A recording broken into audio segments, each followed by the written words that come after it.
During the Cold War, nations needed plans for if they needed to be at war 5 minutes ago. This was a time of mutually assured destruction, of atomic error, of 7 days to the River Rhine, which meant that you didn't have the time to wait around for dissidents or anti-war activists or people that would make war difficult to gum up the works. If you needed to be at war 5 minutes ago, you needed all these dissidents rounded up 10 minutes ago, which meant that state security services needed to maintain plans on just how to do this. And if we're talking about surveilling dissidents and rounding them up,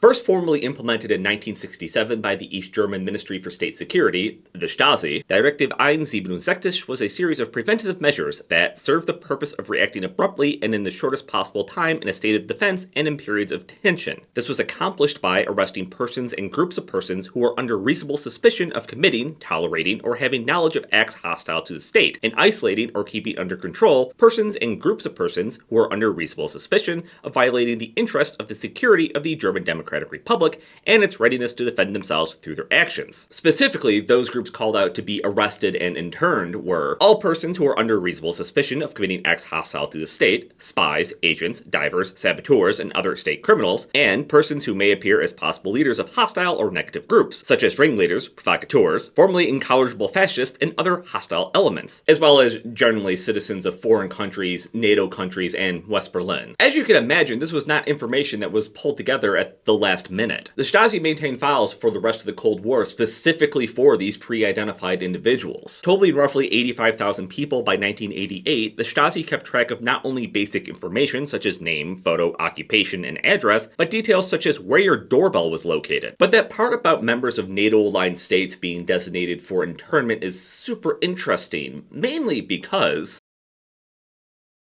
in 1956, the United States implemented their plan on what to do if we need to be at war 5 minutes ago. Titled Plan C, there was no A or B. It was to go into effect after a war has begun in which the US is involved or may become involved and prior to an actual attack on the US itself. This is further spelled out that Plan C is a course of action to take when the international situation is of the utmost gravity but short of general war. As with the East German plan, Plan C called for the immediate internment of all Soviet bloc personnel, with special attention called to the fact that the plan needed to be implemented soon enough to search their establishments. But as you can guess, enemy diplomats weren't the only targets. Also targeted for detention were individuals whose affiliations with subversive organizations are so pronounced that their continued liberty in the event of a national emergency would present a serious threat to the internal security of the country. As of the rating of this report, almost 13,000 people had been identified under this category. Perhaps the most disturbing detail in all of this is that when the FBI rehearsed this operation in 1957,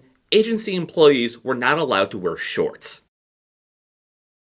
Infamously, it was very easy to be tagged for general surveillance by the Stasi. The total amount of informants in East Germany far exceeded the amount of people that were tagged under these preventative measures. And as the American public would learn in the 1970s, it didn't take much for the FBI to label somebody as having an association with a subversive organization. Is it any wonder why some people look at the Cold War and see two sides of the same coin? Who taught you how to do this stuff? You, all right? I learned it by watching you.